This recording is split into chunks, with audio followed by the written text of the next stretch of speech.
I have a big booming voice. Can you hear me? All right.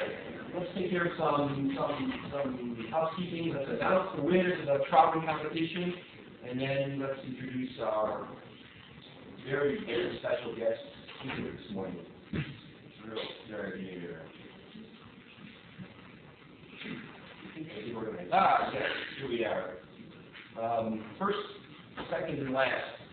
Evaluation forms. Your evaluation forms are very valuable to us.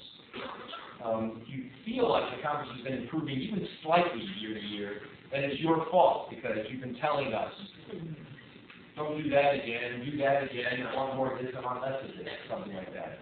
Now obviously with so many people we get opinions and ideas across the board, but we try to meet all needs. But we can't meet any needs, or we can't know whether we're doing the right thing or the wrong thing unless you tell us. So even if you don't fill them out today, visit the website later. But I'd rather that you fill them out today because then it's done and while the conference is still fresh in your mind and the answer's still digesting in some way. So don't forget evaluation forms. Speaker, this is the aid of speakers. If you brought presentations or had prepared things, but we as CALI didn't receive them, get them to us, give me the disc, or give Steve Burke the disc, so that we can get them posted on our website. There will not be a post-conference publication. Paper's dead, right? So we will just post these materials on our website for your access. That also includes all of the recordings of the conference.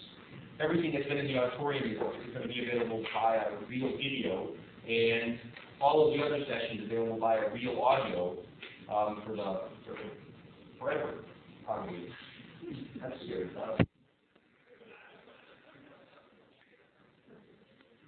I'm sure I won't be that funny 2 years from now. And don't you dare say, and you're not funny now, John. We should have those stuff up by August 1st. All right. Troutman competition. How many people know who Donald Troutman was? Not many. That's interesting. Professor Donald Troutman was a professor at Harvard who was one of the founding members of CALI. I'm going to embarrass myself. I don't remember what year he died. I think it was in 1993. But he was a force of, I think this computer-assisted learning thing can work in the early 70s and the late 70s, and was one of the people that organized the small group at the University of Minnesota and Harvard to make CALI into an organization that was a consortia at the time. We have honored him, I hope we have honored him, by sponsoring a competition for faculty, librarians, and students to write computer-assisted learning, computer CALI lessons. And we get a panel of judges together to look them over, with the criteria being not did you write a good CALI lesson, but did you write a lesson in a substantive area where you appropriately applied the material to this new computer medium. So we're looking for things that are not like what we've got, but more things that sort of push the envelope or make very appropriate use of the computer, as opposed to, if we were to print this lesson out, could it work as just a book or something like that? We're not so much concerned about the substantive law or the area of law, because the lessons that come in are all over the place. But we do look at that because there's a match between how well applied an area of substantive law can be done on the computer. It's like inordinately difficult to do very abstract or difficult or high concept things like constitutional law or other areas. But sometimes people can find the right way to deliver or to mold those pieces into a computer-generated medium. So having said that, let me now announce the winners for the 1998 Troutman competition. First place in the faculty division goes to Professor David Welkowitz's Geographic Scope of Trademark Protection. He's from Whittier Law School, and I'm going to get in trouble later because I didn't write down where the other winners' law schools are from on this. But I should also add that the Troutman competition, the Troutman lessons are all now being reviewed by our CALI editorial board. Will likely not make it into the publication of the lessons that's going to occur in the next couple of weeks. But when they get through the more stringent review process, will be posted on our website. Second place in the faculty division I should add that this was a really tough year for deciding because we had a lot of entries that were really good. And in previous years, when we were just getting that competition started, it was like, wow, people want to do this. And we were able to satisfy, we were happy that we got good ideas and good lessons. But when you have a whole bunch of them, well, you know that you might disappoint some people. And I guess I want to preempt that and say the real winners here are the students who will benefit from the use of this technology in their learning. So so in second place, one way the judges wimp out is by awarding ties. And so in second place, we have a tie for second place. And we don't completely wimp out by saying, well, we're going to take second and third's money and split it. Rather, we'll award the full amount of second place, which in this case is $1,000, to both of the second place winners. And that's Professor Robert Lloyd's UCC Article 3 Elements of Negotiability and Professor Charles Schaefer's Virtual Law Office. All right? The third, hold your applause until I'm finished speaking, for all of them, okay?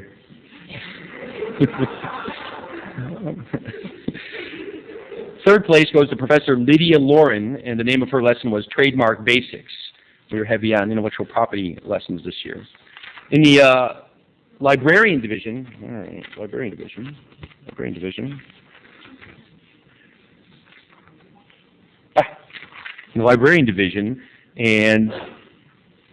librarian division, the judges decided not to award a first place prize, but they did decide to award a second place prize. Second place goes to Don Arndt and Sherry Lewis for their lesson, Legal Research 101, The Tools of the Trade. Arndt and Lewis were winners last year, and I would certainly like to see lots more librarians challenging them for this dynasty that they have built. And in the student division, the judges decided not to award any prizes. And it is pretty likely, we haven't completely decided this, but it's fairly likely that we're going to discontinue the student division of the competition because it seems to be that it's something that we want to aim more at faculty in the sense that we need to get faculty to help students write lessons, or we want faculty to start considering the idea that a project in a course of writing a lesson that's sort of where we were aiming. But when we were trying to get to the students sort of outside the faculty, they're not getting that idea. They're saying, how much can I win? And that's not getting the right idea across. But we haven't absolutely decided that. All right. Oh yes, the next Troutman competition's deadline is February 1st, 1999. So that means we hope lots of people spend their Christmas vacation writing lessons for us.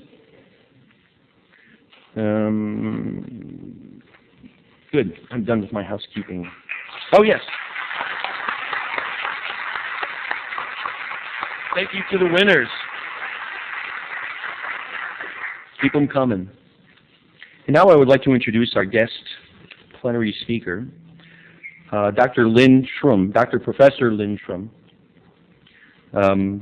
Is the president of the Illinois International Society for Technology and Education. And let me read a little bit from the ISTE brochure. ISTE is how you pronounce it, like CALI. ISTE brings together teachers who share their classroom-proven plans for integrating technology into the learning experience. ISTE members put theory into practice, report back their results to other members using ISTE's extensive list of periodicals and books, networked special interest groups, and online resources. ISTE is about teachers joining together to share their knowledge of education, technology in the classroom. Sounds familiar, doesn't it? ISTE is primarily aimed at the K-12 education market, and I thought it particularly appropriate to have Dr. Schrum talk to us because the K-12 students will someday be our students. And the things that are going on in that world, which is a much, much bigger world, ultimately become our issues as well, and are perhaps even our issues today. And so without further ado, I would like to welcome Dr. Schrum. Let's figure out the technology. Little red light has to be on. Little red light. Oh, I guess it works. Thank you. It's really delightful to be here. We'll try and look at everybody. This is going to be interesting. And I want to make sure that I'm not talking into that one, too. I do come with some experiences that have to do with higher education as well. And when John invited me, I said, well, you know, I don't know a lot about legal education. I've had a great opportunity the last 24 hours to talk to many of you and find some things out. But in my investigation, it seems that a lot of people are asking the same kinds of questions, whether it's in business or legal education or history, wherever we are. So I'm going to try and talk about this, and my goal is to talk less than the time that he's given me so we can maybe have some questions. As an ex-elementary school teacher, you'll find my preference would be to, you know, like be down there and walk up and down the aisles and things like that. So maybe throw candy, I don't know. You're a hard act to follow, though, but you've warmed them up. They're definitely in a good mood. Those of you who went to the wake last night, I thought I might even try pointing at people and asking them to give me a word, and then I could go from there. But I know I could not compete with the stuff that they did last night. Okay, so the goals are to talk about education and the new ways that we think about it. And also to use online education as an exemplar. Now, I should also say that my field is distance learning, online education, and telecommunications. And that's what I teach and do at the University of Georgia, which is where I'm from. I kind of forgot that, in a Department of Instructional Technology.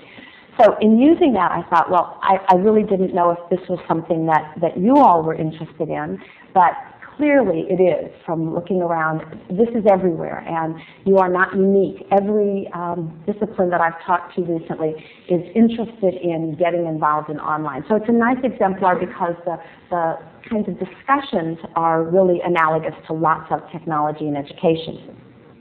And then I like to talk about the pedagogical issues, and that makes me a little different than some people who want to talk about the techie.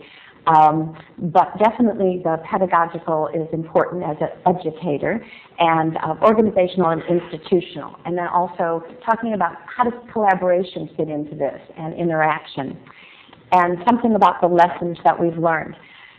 Okay, here's my techno creed. Now some people say this is, okay, Lynne is in the Department of Instructional Technology, so toys and, you know, the biggest, fastest stuff that you can find.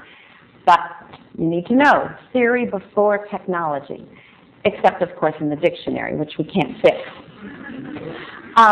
So transforming learning, it's our goal. We all think that if we could transform learning, that's one of the main reasons. People ask all the time, well, what does technology in education do? Does it make a difference? That's the big question in the federal mind anyway.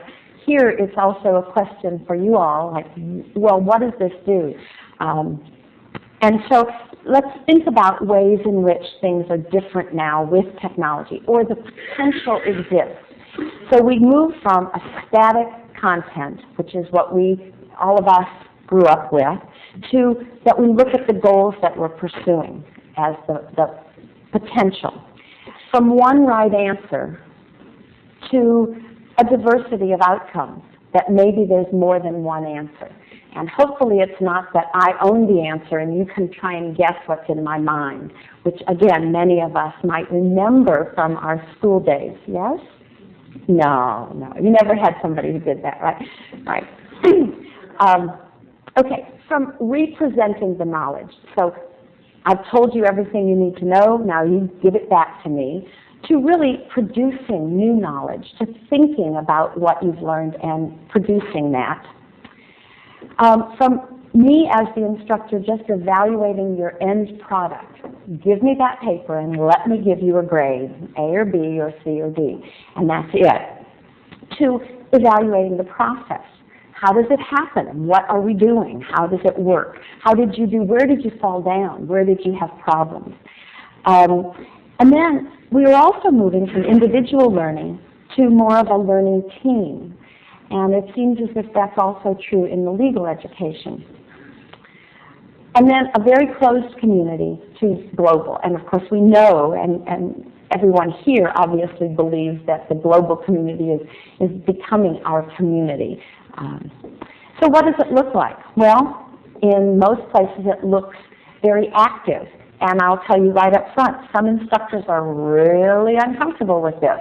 Questioning me, questioning my authority, my knowledge. Lots of resource gathering. And again, not out of a small amount, but as wide as you can imagine. And then lots of independent thinking. The literacy skills that we think about in here are things like inference and analysis. We want people to do the things, and from the legal instruction that people that I've talked to, that is also the goal of a new lawyer, unless, of course, they're skills-based, and then they can file a brief or something like that. We talked about that last night.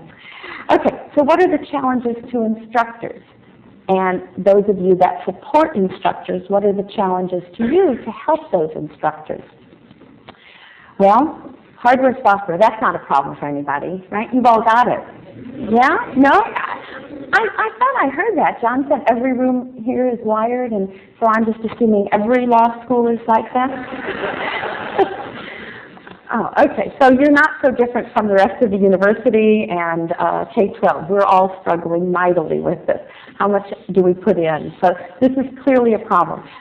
Someone was telling me yesterday, and I can't quite see the faces to find her, but in her law school, every instructor does not have access from the desktop to the internet. Well, that changes the nature of what that person can do. I'm told that there are actually some law professors who don't word process their own syllabi.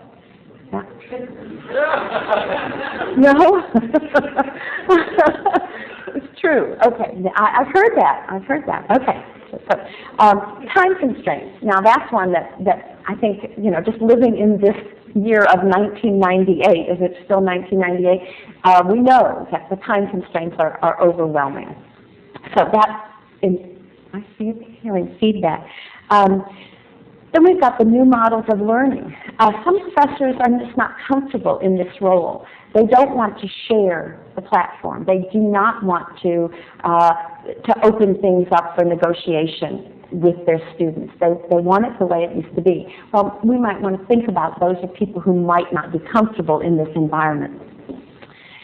And then our students are changing. Students are expecting new things. I've heard somebody say he wanted to teach online. He wanted to teach his course online because he thought, well, A, he could stay at home, which would be nice, and then he'd check his email once a week. And well, I don't think so. People who are taking online courses expect 24/7, 24 hours a day, 7 days a week, and they expect a response like that. So that's a whole different model. And then how do we assess this stuff with technology? In the K-12 environment, the analogous question might be, we teach kids in graphical, interactive ways, and then we give them a paper and pencil test fill in the bubbles. It's not a very equal way of assessing them. So how does the assessment model change? And how do your standards bearers, the people who tell what makes a lawyer, how do they change if we're looking at new things? Online learning environments. Oh, this is my favorite story. Okay, so here's a good story to get us started. And this might resonate with all of you who have spent time trying to encourage people to change a little bit, to adapt new ways. They did a study, a little village in Peru, and this village had a high incidence of disease.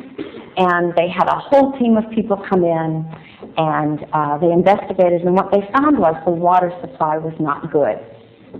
So they studied, they knew what they needed to do. They had anthropologists and physicians and all the appropriate groups, and they decided on what these people needed to do was boil their water before they used it.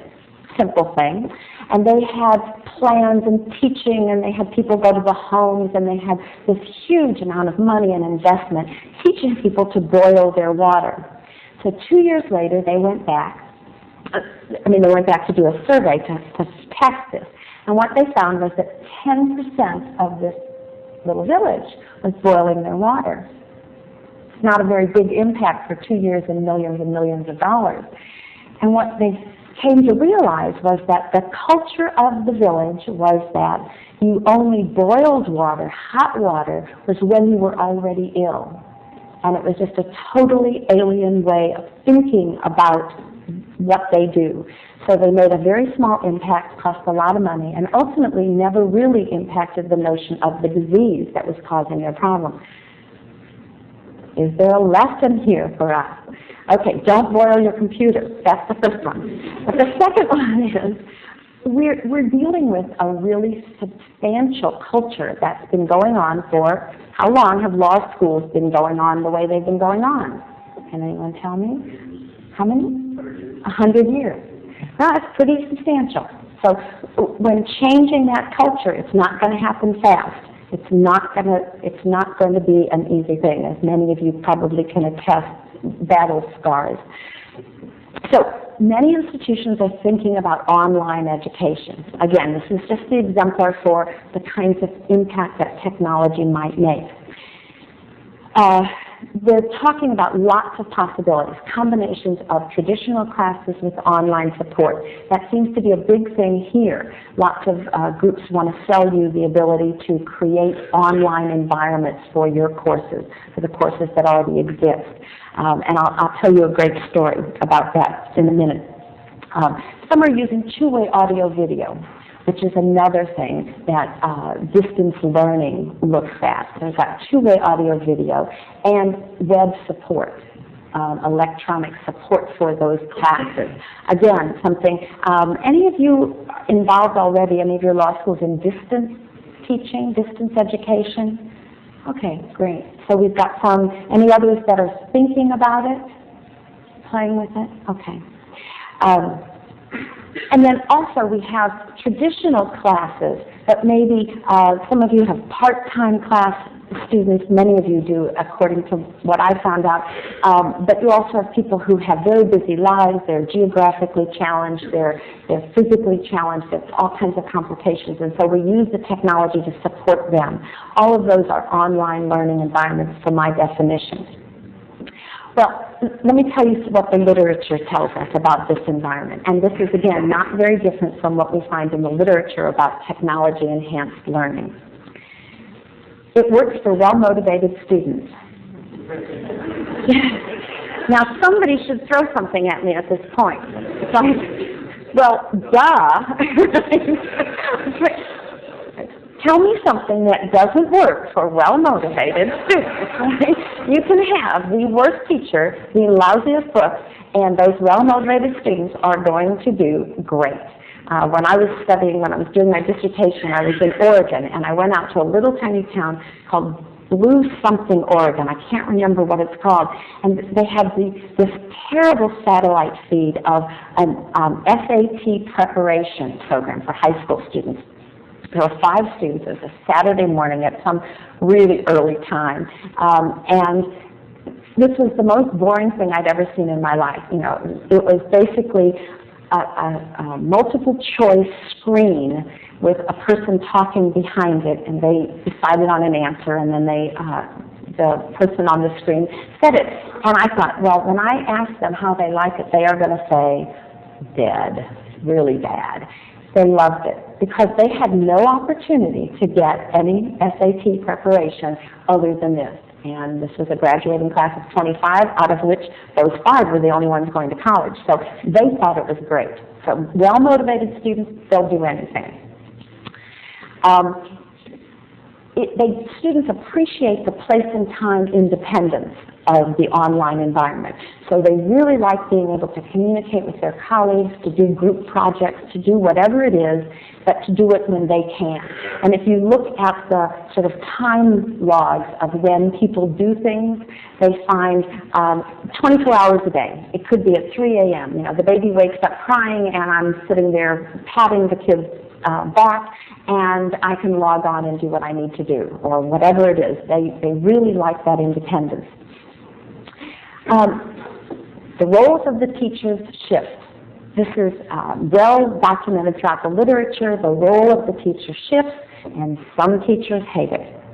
some are really enamored with it. They love it because they suddenly can free up. They don't have to be the font of all knowledge, which, of course, all of you already are, so that might be easy for you not to worry about. But they really appreciate that. And learners' control and responsibility is a two-edged sword.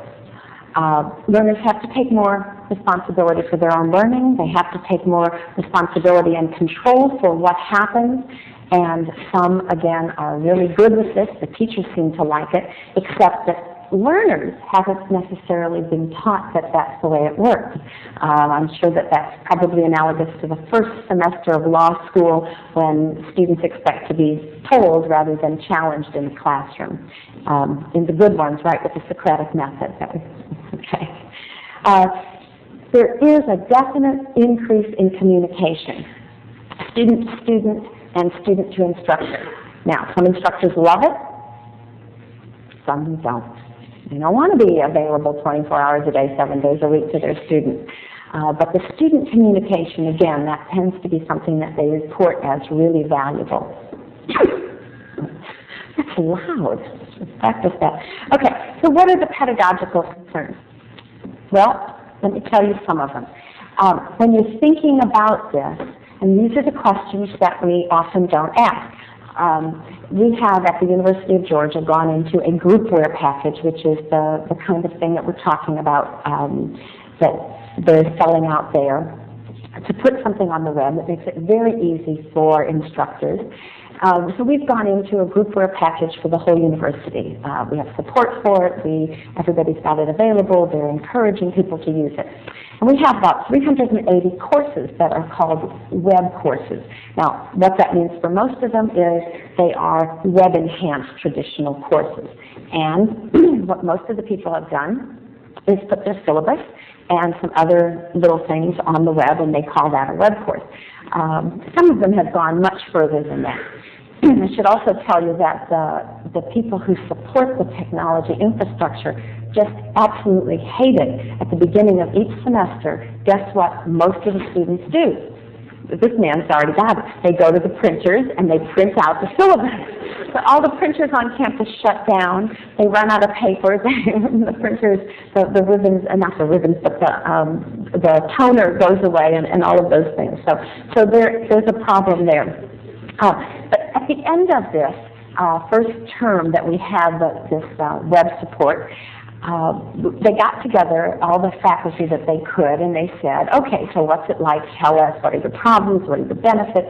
And we went around a circle. There were probably 25 or 30 faculty, and they were talking about, oh, well, it's really cool because my students did this, and my students could do that, and I did this with my students. We did a web thing, and we could trade documents, and they got to me, and I said, well, how did this change teaching and learning? How did you do a lesson in a different way because you had this web support? In what ways did your goals and objectives become different? We didn't have the vocabulary with which to talk about that. Now, our university has since started a whole series of discussions about these topics, and I'm real pleased about that. It probably is because they know that I'm not going away because I've got tenure, so I'm going to keep pushing on them. But we're really engaging in a discussion about it. It's not a trivial matter at all. So first you start with the goals and objectives, which we all do as good instructors, naturally. I didn't hear any scoffing there, right? No, of course not. Okay, we're comfortable with that. We'll give ourselves that pat on the back. So then, what are the philosophical changes? In what way does, and this is good for any technology, online is a good one to look at, how does it change how you teach? How does it change the way in which you interact with your students? Let's imagine an online class that's totally online. You're not going to see your students. Well, is that going to change what you do with them? Is it going to change how you interact? Is it going to change how a lesson gets done if you can't see them? Or if you're going to put something up, maybe a case study, how are you going to get them to ask the kinds of questions, to respond to the things that you may not be able to do? Some people, I'm told, are doing the following. They're taking their lectures and their PowerPoint slides, and they're digitizing everything, the sound and their lectures. And to them, they'll just have the students sit at home and listen to their lectures. Sound good? No. Thank you. Right. I think that's not getting the point, that we might want to change the nature of how we interact and what happens in our classroom. One of the best things that comes out of any technology is the people who look at their courses report that when they go back into a traditional classroom, if they ever go back to teaching without technology, in whatever way technology might have impacted them, their courses are different because they've really taken the time to look at them. Well, to me, that's a no-brainer. That's a great outcome. If we could get every professor to sit down and really evaluate his or her course and think about it in new ways, sounds like a win-win situation to me. So, and again, faculty have to ask, what am I comfortable with? Am I comfortable having people send me email all the time? Am I comfortable with a little video camera at my desk so I can see my students if they want to negotiate with me or they want to conference about their D paper or whatever? Well, that's a safer way. I mean, they can't hit you or anything. What? Shoot you. Oh, yeah. Well, we don't want to go there, John. No, please. And you need to reconsider the teacher's role. How does the teacher's role change? Are you really going to be a facilitator? Now, if you redesign instruction, if you're thinking about redesigning the instruction, do you want to add collaborative activities? Can I just ask you, if you think about your favorite teacher, or if you're a faculty person, your favorite class that you teach, are collaborative activities part of that, where people do group projects? Okay, I see. Show of hands, yes, collaborative.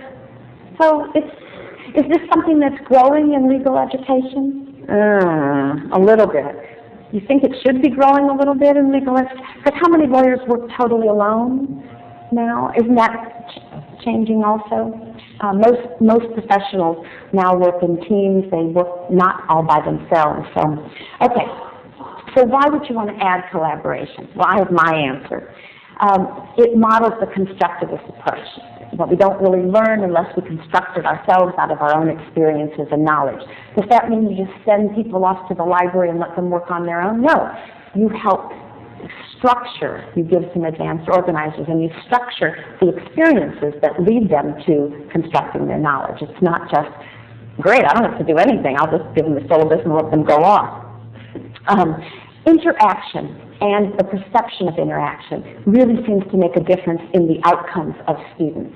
And I don't mean that we trick them into believing that they're interacting, because that doesn't sound very, very noble, but if they feel that they have interacted a lot with you or with the instructor and with their colleagues, they tend to feel that they've gotten more out of the class. They know more, they appreciate it, they have more questions about the subject, which is something that is probably positive. Individuals do really well at simple things. Groups do really well at complex and authentic tasks. Again, we know this. Groups do really badly at simple tasks. So you give something very trivial to a group and they fall apart and it's just totally wasted. But if you want them to do something complex, the group works best. This models the adult learning styles, what we know about adults. They don't like trivialized material. They don't want to just sit still. They don't want to forget all the experiences they come with. And as I understand it, a lot more of their students are the what we would call, do you hear that? Is it a spaceship landing? No. Oh, okay. It must be my spaceship. You know, it's coming. Non-traditional students, they're not the placid, sort of 23-year-old that sits there and says, okay, just give it to me. They have busy lives. So this kind of collaboration really models that adult learning style.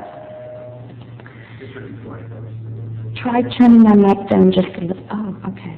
This is a technical thing? Oh, please.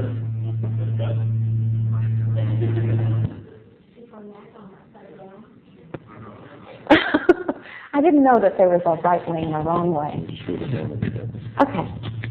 I'm just too excited. It's so much fun to talk to people who obviously care about this stuff. Oh, not in my pocket. Is that better? Okay. Yeah, farther away. Farther away. Okay. But see, it's really hard to kind of stand still. Elementary school, right? You got to keep moving because they're just like running around everywhere. Okay. So some of the challenges, and this works also for other kinds of technology besides online environments. Do you do things synchronously at the same time or asynchronously, the way we do email? And I'll try and stand farther away from it. Then I'm going to get to this one. See, if I were just down there, it would be a lot easier. Lots of people say, well, we've got this online cool stuff, and we can do a chat. So we'll all get on, and we'll do it at the same time, and we'll talk about stuff. Any of you ever do sort of educate? I don't want to know about your experiences with other kinds of chats. This is not a confession. What I'm asking is, have you ever tried to do something educationally during a chat kind of model? Okay. What we know, and you nod if this is meeting your same experiences, that a group of more than about 3 doesn't work well. Okay, so that's been your experience too, yes. And the person who, the student in the classroom who never shuts up, well, the person who types the fastest gets to say the most. And then unless it's really structured, it doesn't work very well. What? Sorry? Is this a sidebar? Right. What we do know is that the synchronous works really well as a brainstorming for a small group that's trying to solve a problem. They have a specific problem, or their brainstorming activities, or whatever it is. Small group works well, short period of time. For other things, asynchronous seems to work better because you can actually reflect on what you're going to say. So again, this is something to think about in terms of the collaboration. All kinds of possibilities. It can be very place and time independent, and I think that's one of the things, again, that the collaboration allows. If you've got people who all have day jobs and children and, soccer games, whatever, in addition to the law class, then if you build in collaboration and there's no time for them to get together, they're not very happy about it.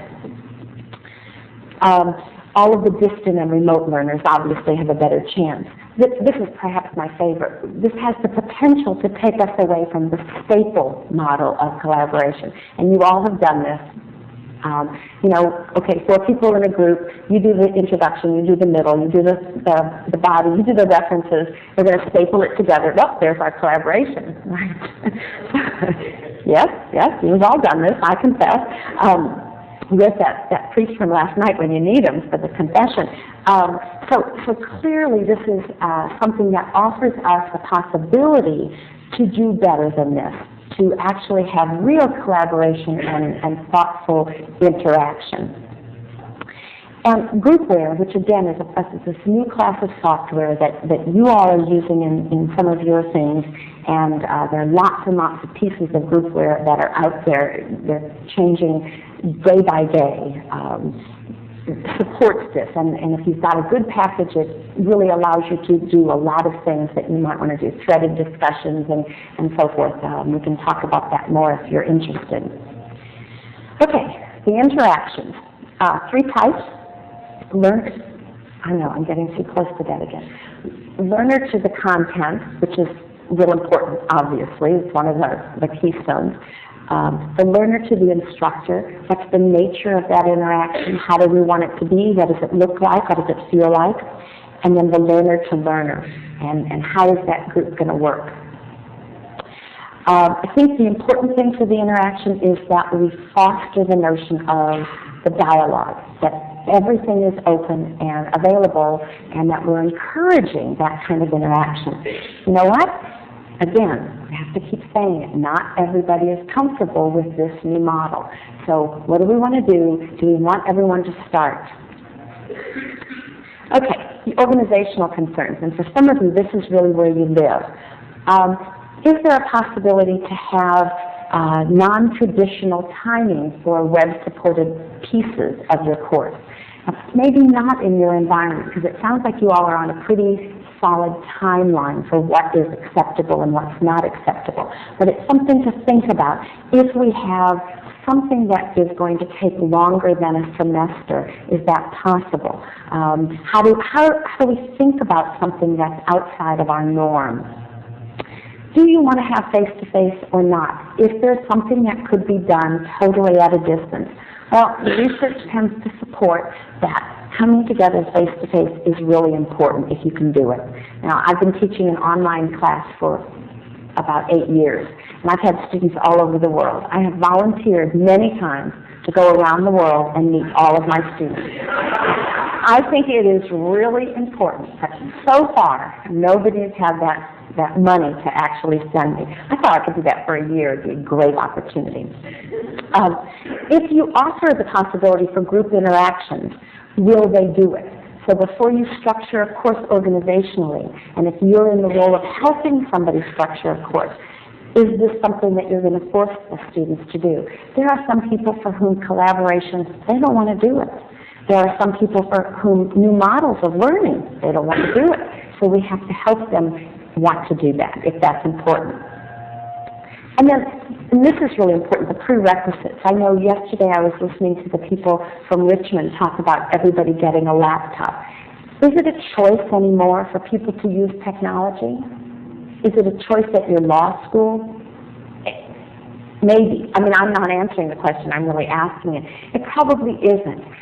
But learning in a new way may not be for everyone.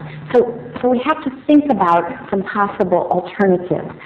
Suppose a CD-ROM just isn't going to work for me for whatever reason, or I'm told that LexisNexis is getting away from the CD-ROM, everything is only going to be on the web. But if I've got a 1200 baud modem, oh my goodness, well they still, maybe they don't still have those, but no, all right. But suppose my ISP, my internet service provider, doesn't have a very fast connection and I'm trying to download some new case that just came out and it takes forever. Okay, let's try that. Okay. So what are the prerequisites? Is it important that people have some skills before they get started? And then I'd say, let's turn that around. What are the prerequisites for this instructor? What do they need to know and be able to do before they teach with technology? Do they need a test? No, that won't work with law professors, I don't think. But what are the, and I don't mean to insult any of you in here, I'm trying to be honest.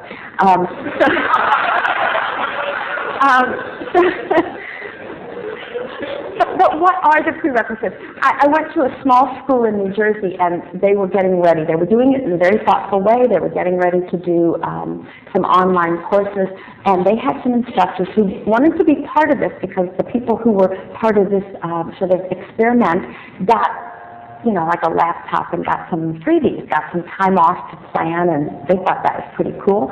But they didn't want to interact with the technology, and they didn't want to answer any of their students' simple technology questions. Well, that means that's an extra loop that has to go. So are there some things that the instructor is going to have to take responsibility for, and what are they? And obviously, each group is going to have to decide that for themselves. And then, again, what else do I need to know as an instructor? How much help do I need? How much time and preparation do I need to change the nature of what I've been doing? Okay. The institutional concerns, again, does a faculty member get credit for trying something in a new way? There's a little flurry of noise out there, so I'm told, I'm going to guess that you get a reduced course load and it's just like my university, right? And a stipend, right? A big stipend for developing this course, right? Yeah. Okay, moving right along. Access and equity. Again, if you insist that all the students have this level of model of machine, that's fine. What about the student that can't afford the extra $3,000 to buy that machine? Are we going to loan them to them? Is there sort of a pool of machines for people who really have needs? Or maybe that's not an issue. I don't know. The American Bar Association, as I understand it, they have a lot of sort of rules about this stuff. About how long it can take them and what they have to have in their courses and all of these things, what they should know. So if you did an online course, are they going to buy into that? Nobody's will. Because they're very modern, right? They change easily. They're willing to try new things. Yeah. Okay. So some things are the same no matter where we are. How do we evaluate this stuff? John, I'm buzzing. Okay, let me move this down here. Okay. Can you still hear me? Okay, good. Sorry if I've blown out your eardrums this morning. So how do we evaluate this? Now, I've mentioned to a couple of you that when I start every one of my classes, the first time we meet, I bring these killer brownies. I mean, they are killer brownies. And I also bring them on the night that they do their evaluations. Well, now look, I admit it. I'm honest about it. They can eat my brownies and still, give me bad marks, but it's okay. So I can't do that. I can't push it through the internet. I've not figured out a way to do that. But I have taught at a distance, through a two-way audio-video system, and I had a graduate student actually take the brownies for the first night so that those people could participate also, because they were going to evaluate me. So, but for some people, electronically, maybe their passion for their subject doesn't come through. Maybe their willingness to engage, to answer questions is not easy. Some people on electronic vibes, you can tell right away what they're like. This is a neat person. They love their subject and they're willing to talk to me. Other people may not be able to come through that way. So how do we evaluate the teacher? How do we evaluate the course? And how do we evaluate the learning that's coming out of this so that we know if we're doing it well or not? That is important to all of us, of course. And it's not just that we get to play with the toys. And what kind of institutional support for people at a distance do we need to think about? So let's just even say if you're using a CD-ROM and everybody's using it, if someone's having trouble, how do we support that as an institution? One of the things that happens almost everywhere is we've got a group that handles the technological support issues, and then we get a whole lot more technology, a faster machine, more servers, more this, more that, more whatever. But we haven't increased the staff of the people that need to take care of that. And they are just... Yes.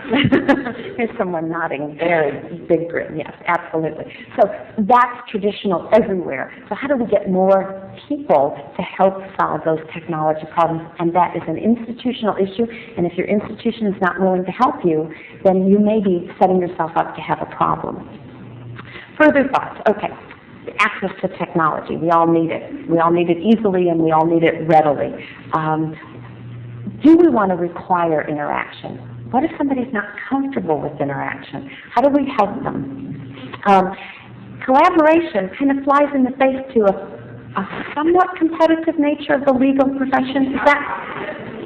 Did I just make that up? Dream it? No, I think that it is different. It's somewhat different, and so we've got people to look at and say, how do we rationalize this? How do we make this fit?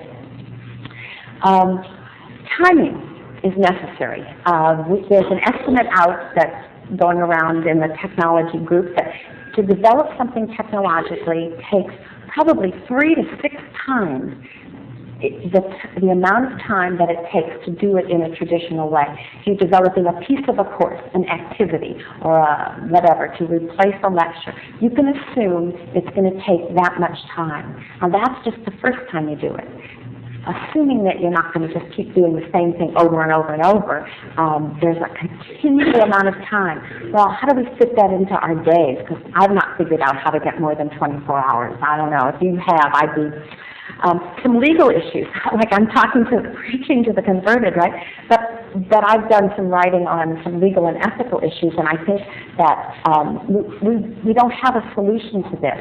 Who owns the materials designed and developed? You create something, and you've won an award for it, let's say. Who owns that if you use it in your classes? If you leave, can your institution keep that, or does it go with you? Can you sell a course that you develop online for your institution? Can you sell it to an entity that wants to start the great law school in the sky, you know, and is going to put all of your law schools out of business? Can you take this great killer course that you designed and sell it to them? Sorry? We'll see, right, exactly. Levels for evaluation of electronic media. We don't really, I was talking to somebody, one of the things that's not very often put in, and maybe you're doing a better job than we are, is the evaluation of web material. How accurate is it? Who put it out?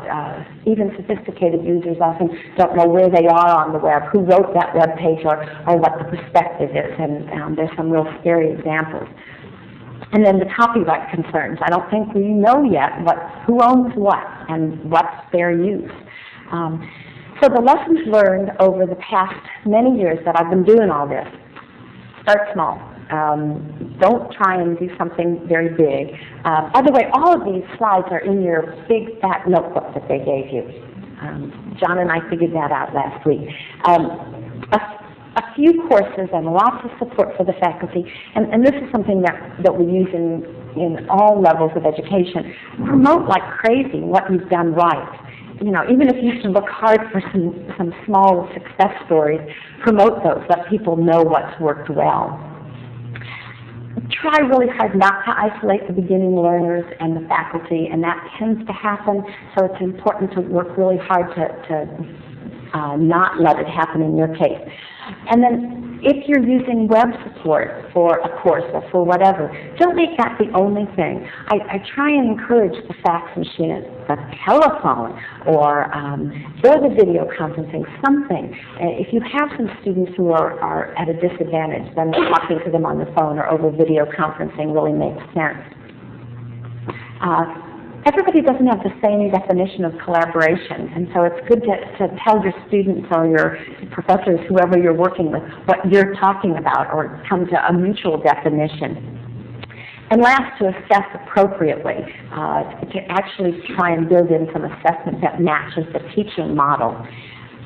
So, conclusion. Consider a pre-whatever, a course or a module or something that gets people ready to learn in a new way. This might be something that doesn't count for their grade. Radical, right? But people get real tense when they're doing something on a CD-ROM or a computer program that's for a grade. So give everybody an opportunity to do something in a new way. And I'd say even an instructor. Instructor's going to do a module that's in part of their class.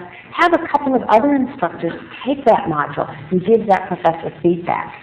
All of us are educators, and we've been talking several times during the last 24 hours, John and I and some others, about how education allows others, industry, the Bar Association, whomever, to define our questions and our answers.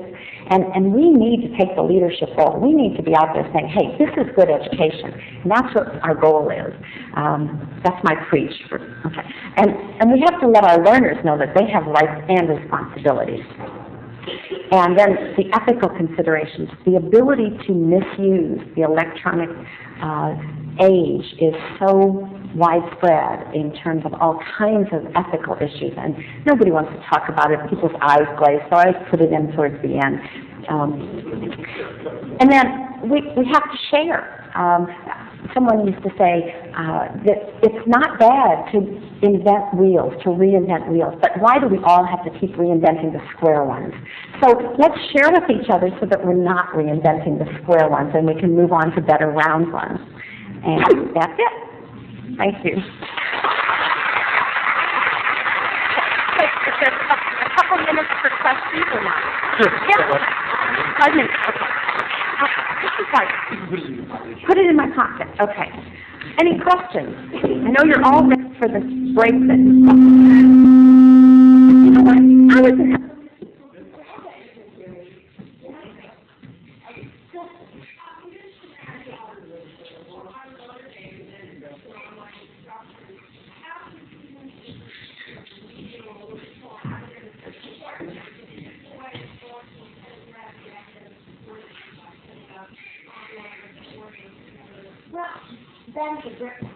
is a question. Yeah, she wanted to know if well-motivated students work well in this environment. How about academic, those in need of academic assistance? Could law schools provide that electronically? And my first response is, you really need to train them to do a lot of pre-work to get them ready, unless they happen to fall into a small category where that was their favorite mode of learning. Because what it takes in this environment is you have to be a self-starter. You have to really be in control of when things need to be done, deadlines, and knowing what you know, knowing how well you've learned something. And those are the very attributes that those people have not really developed well. So educationally, that's not particularly a good model for them, unfortunately, because it would certainly make our lives easier. Questions? Yes, sir. What do you mean by ethical consideration? Oh, okay. Ethical consideration. What do I mean by ethical consideration? I've written a lot about ethical electronic research. How do you conduct research electronically to somebody? What's reasonable? And there are all kinds of stories of people who pretend to be one person in a listserv and then take that and write about it. Take on another persona. But in educational settings, there are all kinds of ways that we don't give credit for who really wrote something or where we found it. Sometimes, again, we're not sure where we found it. Here's a simple example. If someone sends you one of those funny internet jokes, we get them all the time, right? And you send it on. But, oh, gosh, so-and-so would love that. But we also tend to do that sometimes with emails. You know, someone sends you a little message. Did you hear Joe said such and such about so-and-so? And you go, boy, I'm going to send this to Sarah. And you send it on without asking, so to whom does that email belong? I mean, those are just really small things. But I'd be glad to let you see my article. There's sort of a list of guidelines that we're trying to create. Again, nobody wants to talk about ethical issues. So I thank you for your question. I paid him big money. Actually, you know what? It's not. Well, I think it's on my website. I'm pretty sure that the guidelines are, and I'll link to the article. And I don't know, did you print websites and email addresses on people's email addresses are in the attendee list. attendee list? I got my card, it's got my website on it, and I'd be glad to give you one. Turn my mic on again, okay. The cost Steve wants to show you. Okay. All right, can you hear me now? Yeah. Yes, okay, sorry. I've got a card with my website on it, or I can just say it. It's one of these non-trivial ones. Well, okay, the easy way is to go to the ISTE website and go to the president, and that'll link to me, and that is www.isde.org. That's easy. That's in the materials. Okay, okay, so I won't, if you want the long one directly to the University of Georgia, my department, come and get my card. It's written down. Other questions? Yes, sir. You get through a couple things, and I just want to know if there's some place where you expand on them. One was don't isolate the learners and faculty, and the other one was various definitions of collaboration. I have an article coming out in the Canadian CJEC, and I'm not a journal, but I have an article that I'd be glad to send you. John only gave me, I mean, I could talk for days, for weeks. And they'd just bring the food in. We could all have a nice sleepover. It'd be fun. But he gave me this short period of time, so I'd be more than happy to get that to you. Oh, it's almost up. Okay. One more question, anybody? Well, thanks. You've been a great audience.